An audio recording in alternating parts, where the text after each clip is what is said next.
words of my mouth and the meditation of all our hearts be always acceptable to you, O Lord, our strength and Redeemer. Amen. Please be seated. The desert is a dangerous place. It is always moving, so it's hard to know where you are. There is little water, so you get thirsty and you can die if no water is found. Almost nothing grows there, so there is almost nothing to eat. The desert is a dangerous place. People do not go into the desert unless they have to.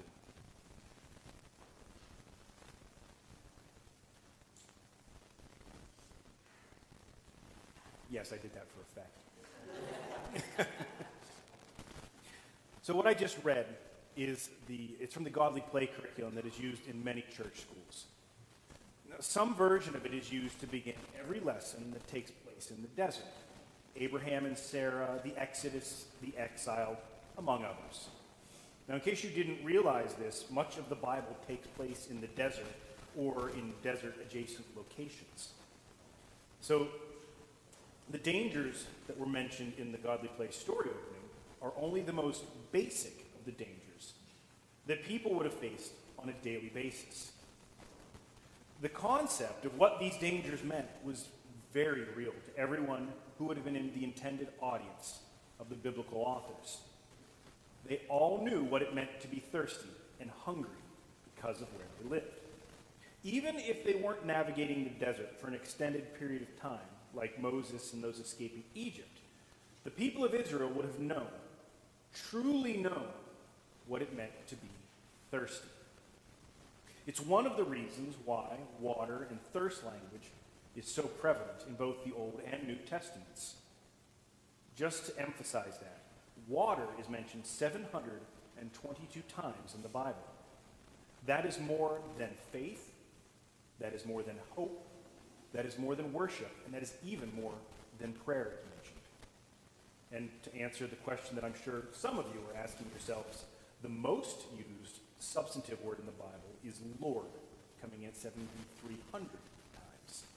But beyond the numbers, though, tapping into this shared understanding of thirst was a very effective way to help people understand the comfort and relief, even rescue, that God could provide, just as water did in the desert. But is it still an effective way to communicate and understand the magnitude and importance of our need for God, our reliance on Him, and our undeniable powerlessness? Now, I would be inclined to say that it is not. It is at least not as effective as it was to that original audience. How many, or maybe I should say how few of us, understand what it really is to have a true thirst? That life or death thirst that was always just around the corner in the desert. I've heard only a handful of accounts of people in the modern West have faced the reality of dying of thirst. Now, we live in a society of such abundance that the only way we even happen upon thirst is when we become so distracted by life that we forget to drink enough. And even then, it's a quick remedy, a Gatorade or a trip to the fridge. The closest thing we maybe have experienced is hunger. For one reason or another, we may know what it is like to go for an extended period of time without any or adequate food. This is similar to the danger and threat of thirst, but even hunger pales in comparison, though it does illustrate our powerlessness.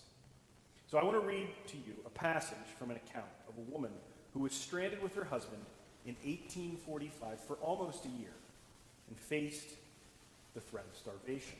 Her name was Angelique Mott, and it begins with a recitation of the facts of her situation. When at last we found that we had been deserted and that we would have to spend the whole winter on the island and that there would be no getting away until spring, I tell you, such a thought was hard to bear indeed. Our flour and butter and beans were gone. We couldn't catch any more fish. Nothing else seemed left to us but sickness, starvation, and death itself. All we could do was eat bark and roots and bitter berries that only seem to make the hunger worse. Oh, sir, hunger is an awful thing. It eats you up so inside, and you feel so all gone, as if you must go crazy. If you could only see the holes I made around the cabin in digging for something to eat, you would think that it must have been some wild beast. Oh God, what I suffered there that winter from that terrible hunger, grace help me. I only wonder how I ever lived through it. And then she adds this statement that's more directed at the psychological and maybe even spiritual side of hunger. We drew our belts tighter and tighter, but it was no use. You can't cheat hunger. You can't fill up that inward craving that gnaws within you like a wolf. Can you imagine experiencing something like that? Even the worst hunger I can remember doesn't even come close to that description she provided, nor the desperation she discusses later in the same account. Even the poorest of us in the U.S. are in the top 1% economically speaking in the entire world. It is almost impossible for us to understand critical hunger and thirst in anything beyond an academic and intellectual sense. But isn't Lent an opportunity to enter into this world, to give up, to be deprived of the comfort of being full? It's a bit of tourism into suffering, not for the sake of suffering, but to tune us into what the reality is, that our human life would be without God. But there's a problem with our Lenten fasts and disciplines that most of us are completely unaware of. Now, I don't know personally what anyone else has given up for Lent, and I promise that what I'm about to say is not about any particular person. But if it challenges you, I don't think that's the worst thing in the world. We're meant to be challenged during Lent. Most of what we give up in Lent is not enough to really induce suffering. In fact, many of the things we give up for Lent end up being self-serving. Not smoking, not drinking, not eating fast food, giving up Facebook. These are all hard things to quit, and they're all good things to avoid. But fasting from them is actually beneficial, so it's not really suffering. To understand this, we really need to tap into the critical nature of hunger and thirst. We must truly be deprived when we fast. We must not abstain from wants and desires, eschewing the comforts of life, but from actual needs. It is often that we don't know what we need, and that we don't need something until we don't have it. We have become blind to its importance because it's never been gone from our lives. Like having never been truly thirsty, we don't appreciate what we have when we never haven't. We are all, hopefully, on the downward side of a global pandemic, one that changed everyone's lives to some extent. Health problems and medical vulnerability for some, loss of jobs and income, economic problems across the globe, social separation and the unknown problems that prolonged isolation may cause, the bizarre and maybe even perverse experience of having to celebrate a 7-year-old's birthday by driving by their house and honking, and their being afraid to even accept a present from a friend. You name it, it was impacted. Even our faith and worship suffered in the wake of this monster. I don't know if I will ever be able to express what it was like to hold a service here with only 3 people and an iPhone. It was an Easter celebration that was more like Good Friday, but it stretched into weeks and months. And yet, like Lent, we learned something from it. Our own Pan Robertson pointed this out the other day at morning prayer. When we were able to come back to church, even when it was with reservations and limited capacity, when we could take communion again, even if and only in one kind, when we could worship in some form of community, even if it was one spaced out by painter's tape, we realized what we had been missing. Seeing tears, literal tears on people's face the first time they were able to come back to the rail and participate in the full embodied mystery of Eucharist. It's something that over and over again reaffirmed my understanding and conviction of our need for God. Faith is not a nicety of life, like the vices and comforts we usually give up for Lent.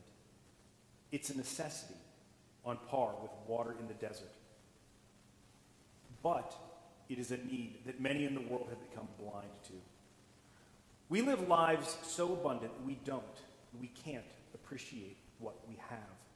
Or we wouldn't and couldn't until it was taken away by a global pandemic and an almost total upheaval of our daily lives. It was then, through that deprivation and suffering, that we became aware of the need, the thirst we had for God, for worship, and for our churches. Yet, we whined and complained like the Israelites with Moses.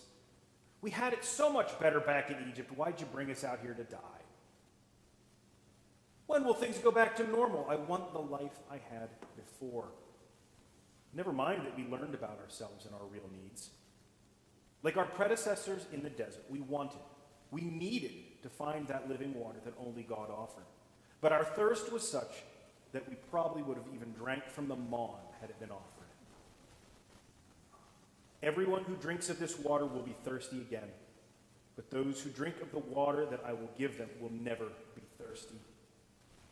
Jesus knew what we needed, who we needed, but he also knew that we would never know unless we were truly thirsty. So I ask you this: are you thirsty? A real and true thirst. A suffering in the desert thirst. Have you realized that need in yourself that only God can fulfill? Maybe it was revealed to you in that month-long Lenten fast of the pandemic. Maybe it was revealed in some other life-altering moment. Maybe you're still waiting for it to be revealed. Whatever the case, embrace the disciplines and fasts of Lent to approach this understanding. Don't be distracted by the water of Jacob's well when the water Jesus offers is already in you. In the words of our prayer for spiritual communion, embrace it knowing that it is already there. Let it well forth like a spring. Allow your eyes to be opened to the truth of our need for God and our helplessness, and approach worship with intensity and thirst, for it is only in God that such a thirst can be satisfied. To God be all the glory forever and ever. Amen.